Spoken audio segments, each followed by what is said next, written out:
조선동포 여러분, 1번은 무조건 항복을 하였습니다. 해방의 감격, 3년간의 혼란, 그리고 1948년 대한민국 재헌국회는 일제치하 민족 반역자를 처벌하기 위해 특별법을 만들고 반민족행위 특별조사위원회 반민특위를 출범시킵니다. 독립운동가 수백 명을 잡아 고문했던 친일경찰 노덕술 등 유명했던 친일파들이 줄줄이 체포됐습니다. 국민들은 환호했습니다. 그런데 1949년 6월 무장경찰이 반민특위 특경대를 습격합니다. 반민특위 활동은 사실상 멈춰섰습니다. 그리고 일명 국회 프락지 사건. 반민특위 위원이거나 특위 활동을 적극 지원했던 국회의원 13명이 북한과 내통했다는 혐의로 줄줄이 구속됐습니다. 반민법이 제정되고 나니까 친일파들이 어떤 움직임을 보였냐면은 이 친일 청산하자고 하는 놈들은 빨갱이다. 그렇게 반민특위 활동은 무산됐고 친일파 청산은 그 골든타임을 넘기며 결국 좌절됐습니다. 그리고 2023년 광복절. 공산 전체주의를 맹종하며 조작 선동으로 여론을 왜곡하고 사회를 교란하는 반국가 세력들이 여전히 활개치고 있습니다. 견제 세력을 빨갱이로 몰았던 전직 대통령은 광복 80년 문턱에서 12.3 내란 사태를 일으켰습니다.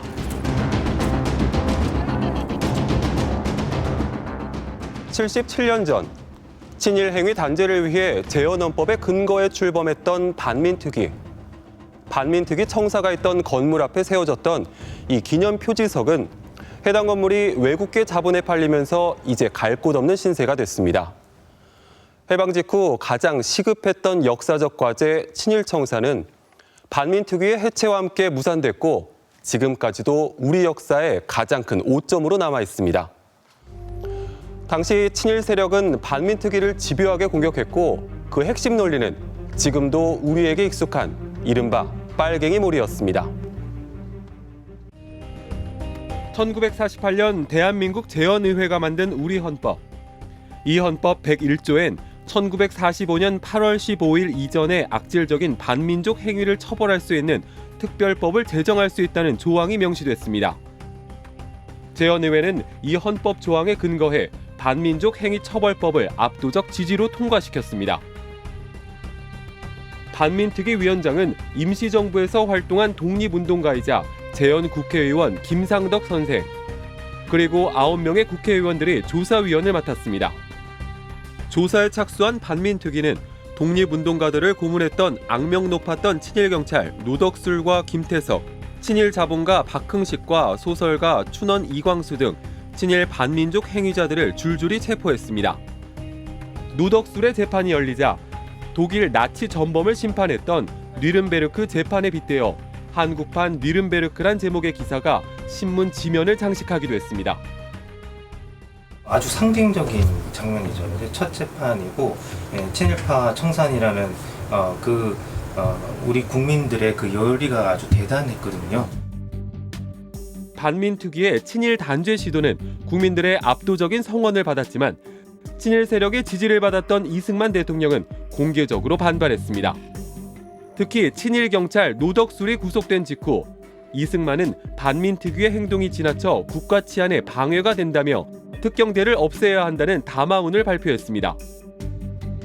친일파들은 조직적으로 저항하기 시작했고 노덕술의 주도하에 반민특위 요인들을 암살하려 했던 계획이 사전에 발각되기도 했습니다.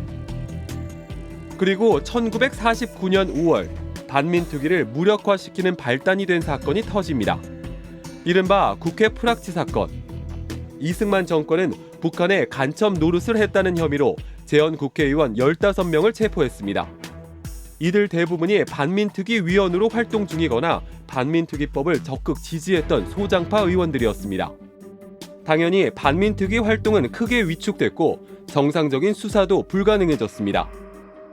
한 달여 뒤인 1949년 6월 6일 당시 서울 중부경찰서에서 출동한 무장경찰이 반민특위 특경대원들의 사무실을 습격했습니다.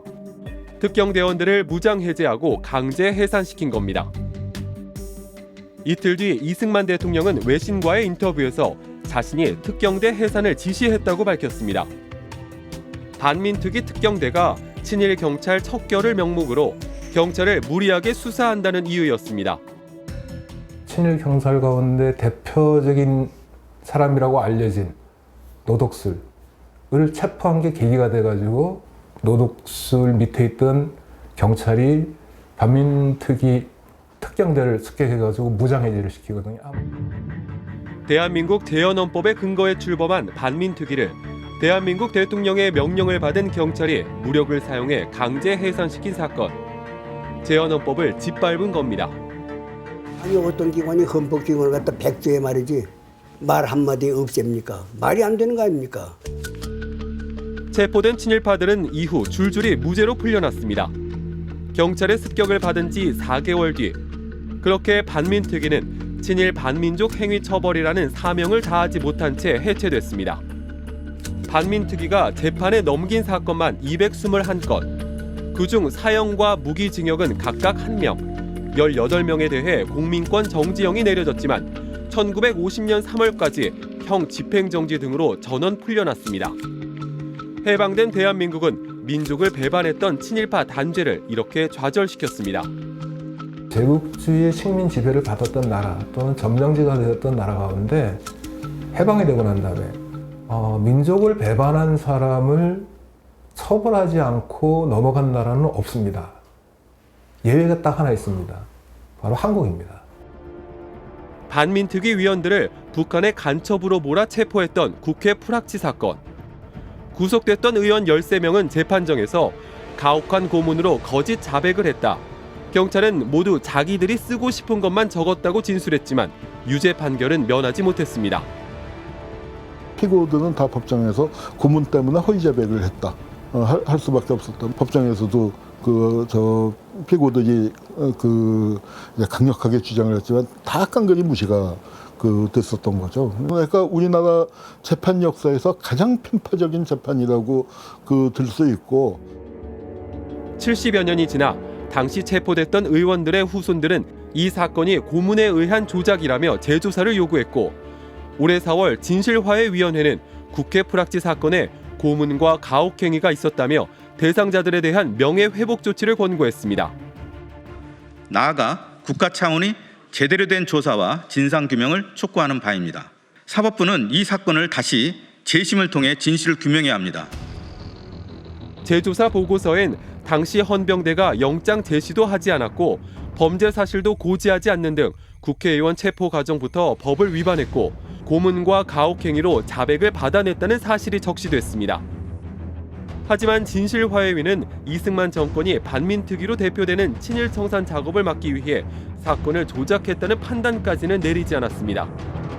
반공을 위해서 친일청산은 잠시 중지를 해야 된다.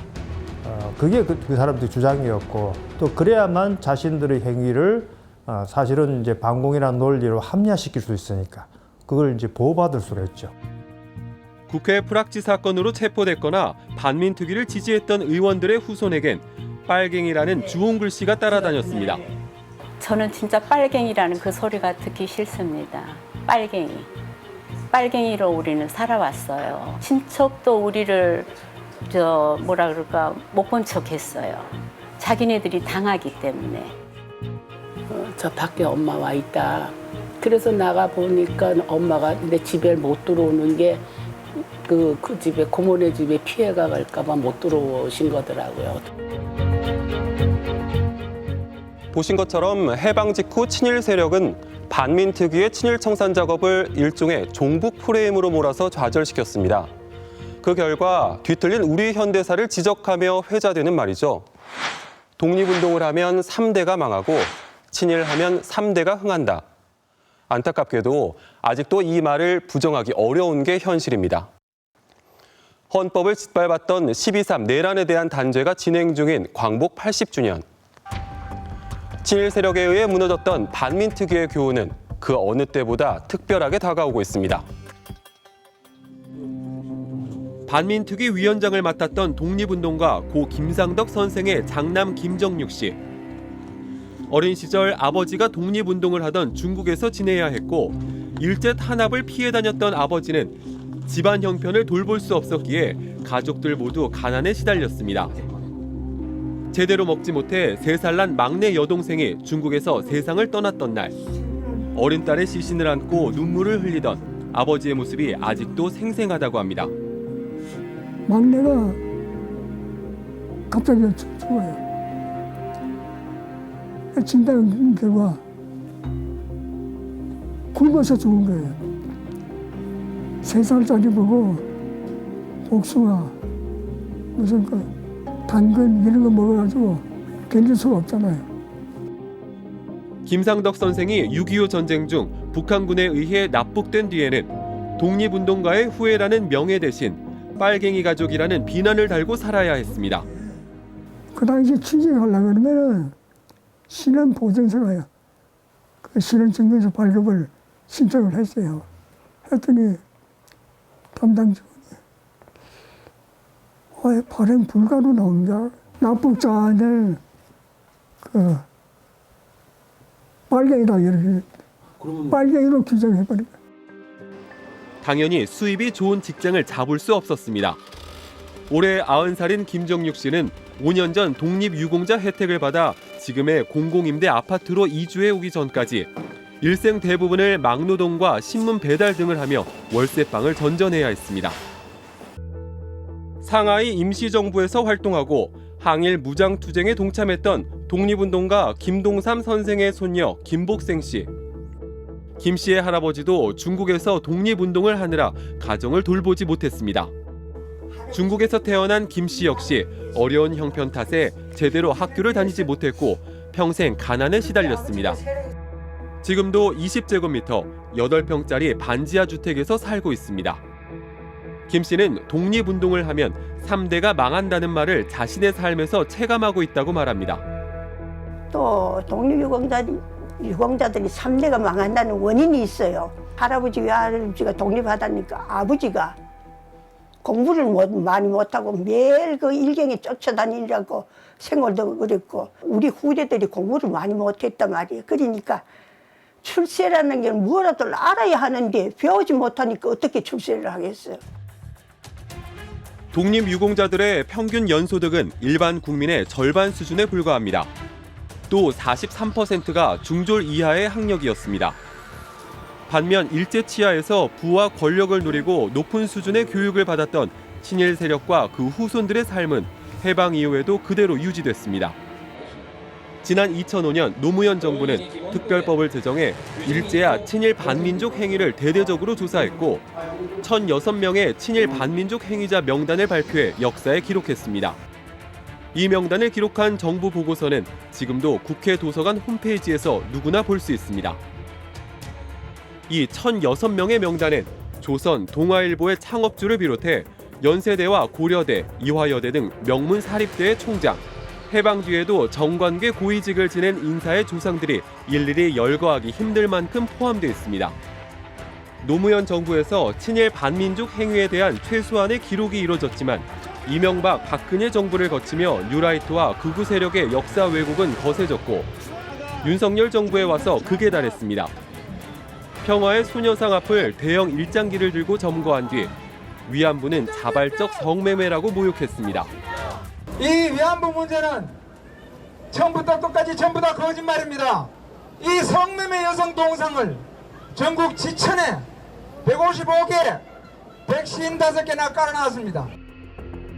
윤석열 정부에서 검정을 통과한 역사 교과서는 한반도 정책을 병참 기지화한 사실보다 일제의 공업 정책이 해방 후 한국 경제의 바탕이 되었다는 식민지 근대화론의 인식을 교묘하게 보여줬습니다.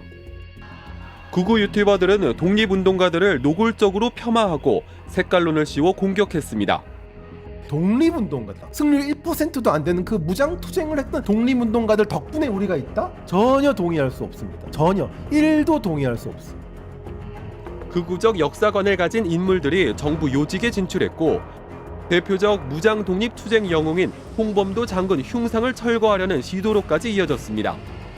과거에 친일을 했고 그다음에 독재 협력을 해서 자기 기득권을 누렸던 세력들이 역사에 드러난 거 아닙니까? 그걸 끊임없이 만회하기 위해서 역사적 사실을 갖다가 왜곡하거나 아니면은 해석을 굉장히 이제 고약한 방식으로 하는 것들인데 그건 아마 끊임없이 되풀이 될 겁니다.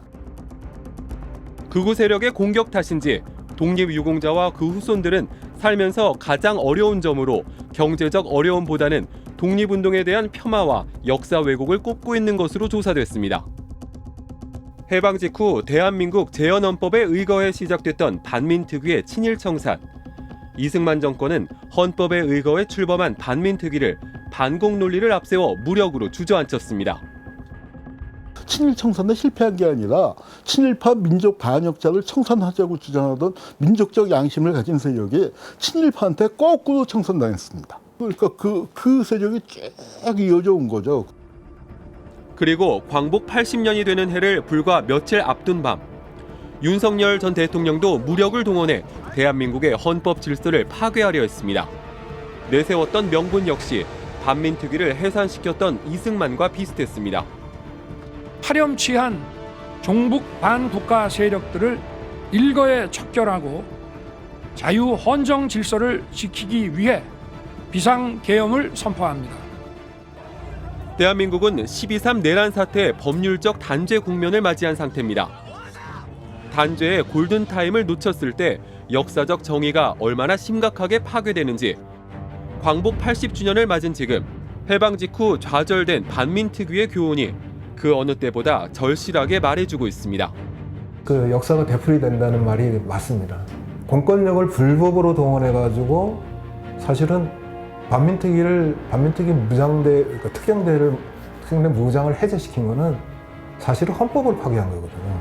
대한민국 정부가 수립되고 난 직후에 벌인 헌법 파괴 행위가 제대로 반성의 과정을 거치지 않으면서 80년이 지난 다음에 또 다시 재현된 거다 저는 그렇게 봐요.